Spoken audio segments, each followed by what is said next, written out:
So, hi everyone. I'm here with my dear friend Hala Khouri, that I've known for I think over 15 years at this point, and we've taught together for a really long time. And she is my co-founding colleague in the Awakened Heart Embodied Mind Yoga Teacher Training. And I wanted to have a conversation with you today, Hala. First of all, hi. How are you doing? Hi, I'm great. So good to be here. Good. So nice to see you in the middle of the week. It's a rare occurrence if we're not doing training. Yep. Yeah. And there's this topic that we've bounced around a little bit and we talk about sometimes in teacher training, and I feel like it's an area where you have some unique insight. Um, yeah, why don't you jump right in? Yeah. I've been really interested in talking to aspiring yoga teachers, especially in our training, about the language and the way that we instruct our students to move in and out of postures, to breathe, et cetera, et cetera. I think that I know I was trained very much in like, here's what the alignment looks like and make sure people are breathing.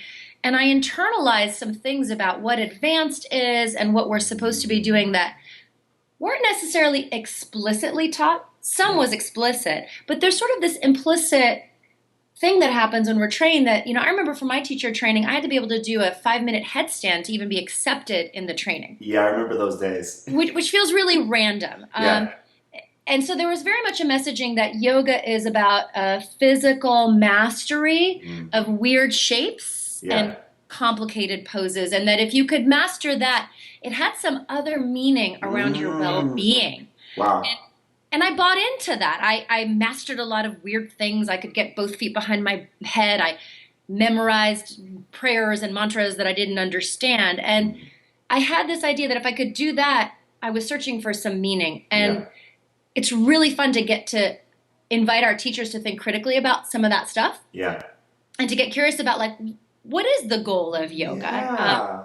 Is it physical mastery? Well, maybe for some people it Mm. is, but so much of what we're teaching is like, no. I often joke that when I had the perfect diet and I could get both feet behind my head, I was in a really codependent relationship and fully addicted to sugar, except for the rest of the diet. I mean, what you're saying, if I could interrupt you right there, Hala, there's so much there in what you're saying, right? You're talking about, I think there's some interesting layers there uh, around how we think about inner work, right?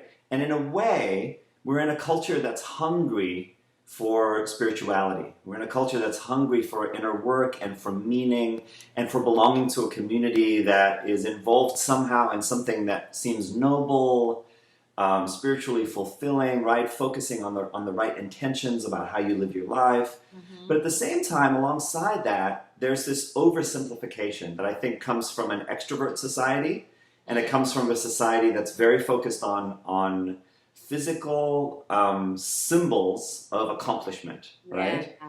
And Yeah. so if I can bend my body in all these different ways, if I can look like I could audition for Cirque du Soleil, if I'm acrobatic and powerful and lean and Yeah. flexible, that must Discipline. somehow represent that I am spiritually accomplished, and that the work of the practice that goes towards me being able to do those things, right?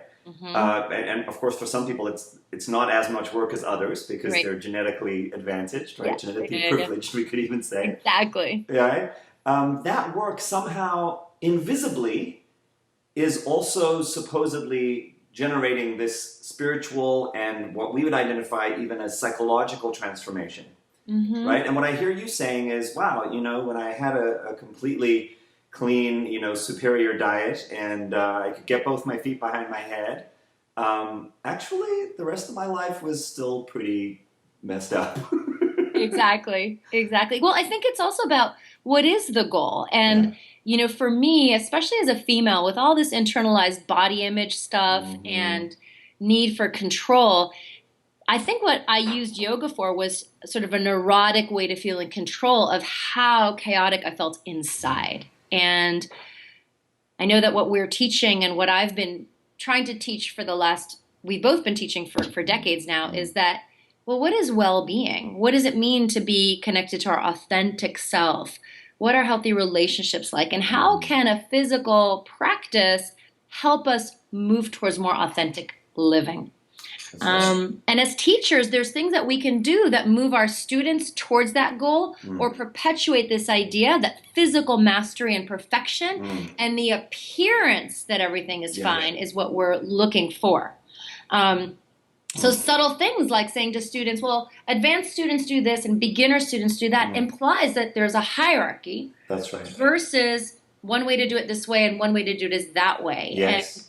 And so those subtle things in terms of cueing Yep. are sending messages to our students. Absolutely. I love how intelligently you're able to break down these distinctions. I think they're so important, Hala. It's interesting, right? Because on the one hand, we don't want to discount the value of asana practice, right? I mean, that's our bread and butter. That's what we do. That's what we love. That's what gets us into the whole conversation in the first place. That's what we share with people. Hi, Paul. And so, of course, physical asana practice is a beautiful thing. It's a valuable thing. It's good for people in all sorts of really important ways. It's transformational on its own terms. Mm-hmm. But I think part of what we're trying to tease apart is that the way the space is held by the teacher, the way the underlying sort of philosophy and belief system and understanding of the human organism is being expressed through the teaching, and the language that's being used, and the assumptions that are contained within the language, all of that will either, as you're saying, it'll either perpetuate ways in which we stay actually stuck and self-shaming and feeling inadequate and chasing some kind of symbolic carrot that we think will then magically make everything okay in a sort of a spiritual bypass way, right? If I can just get there, then I won't have to deal with all of this shit over here because I've accomplished this a symbol of spiritual achievement, and now I'm enlightened, and now everything's fine, and I'm beautiful, and